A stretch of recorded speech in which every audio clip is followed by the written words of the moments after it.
Chapter 27. Stanley dug his shovel into the ground. His hole was about 3.5 feet deep in the center.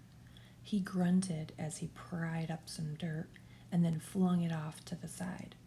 The sun was almost directly overhead. He glanced at his canteen lying beside his hole. He knew it was half full, but he didn't take a drink just yet.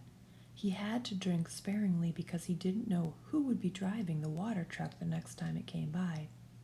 3 days had passed since the warden had scratched Mr. Sir. Every time Mr. Sir delivered water, he poured Stanley straight onto the ground. Fortunately, Mr. Pendanski delivered the water more often than Mr. Sir. Mr. Pendanski was obviously aware of what Mr. Sir was doing because he always gave Stanley a little extra. He'd fill Stanley's canteen, let Stanley take a long drink, and then top it off for him. It helped, too, that Zero was digging some of Stanley's hole for him, although, as Stanley had expected, the other boys didn't like to see Stanley sitting around while they were working. They'd say things like, "Who died and made you king?" or, "It must be nice to have your own personal slave." When he tried pointing out that he was the one who took the blame for the sunflower seeds, the other boys said it was his fault because he was the one who spilled them. "I risked my life for those seeds," Magnet had said, "and all I got was one lousy handful." Stanley had also tried to explain that he needed to save his energy so he could teach Zero how to read, but the other boys just mocked him. "Same old story, ain't it, Armpit?" X-Ray had said.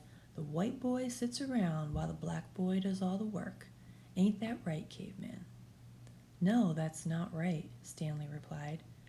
"No, it ain't," X-Ray agreed. "It ain't right at all." Stanley dug out another shovelful of dirt. He knew X-Ray wouldn't have been talking like that if he was the one teaching Zero to read. Then X-Ray would be talking about how important it was that he got his rest, right? So he could be a better teacher, right? And that was true. He did need to save his strength so he could be a better teacher, although Zero was a quick learner. Sometimes, in fact, Stanley hoped the warden was watching them with her secret cameras and microphones, so she would know that Zero wasn't as stupid as everyone thought. From across the lake, he could see the approaching dust cloud. He took a drink from his canteen and then waited to see who was driving the truck. The swelling on Mr. Sir's face had gone down, but it was still a little puffy. There had been 3 scratch marks down his cheek. 2 of the marks had faded, but the middle scratch must have been the deepest because it still remained. It was a jagged purple line running from below his eye to his mouth, like a tattoo of a scar. Stanley waited in line, then handed him his canteen. Mr. Sir held it up to his ear and shook it.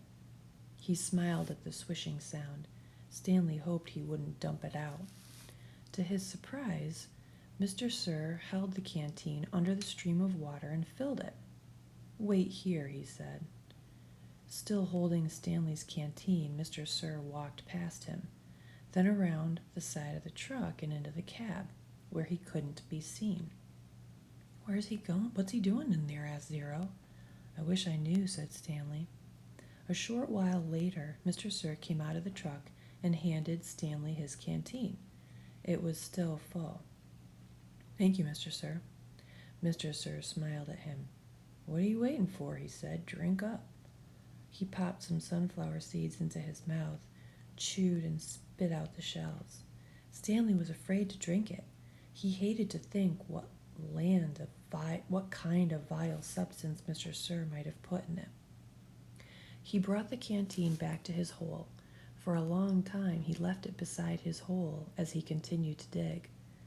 Then, when he was so thirsty that he could hardly stand it any more, he unscrewed the cap, turned the canteen over, and poured it all out into the dirt. He was afraid that if he'd waited another second, he might have taken a drink. After Stanley taught Zero the final 6 letters of the alphabet, he taught him to write his name. Capital Z-E-R-O.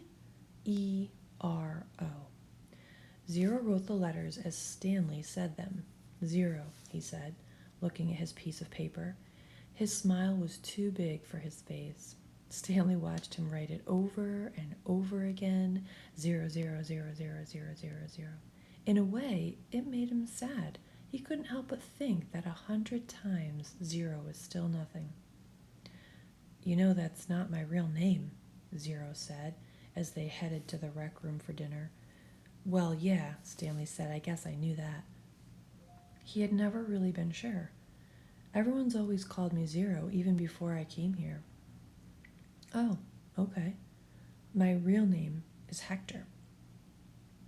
Hector, Stanley repeated. Hector Zeroni.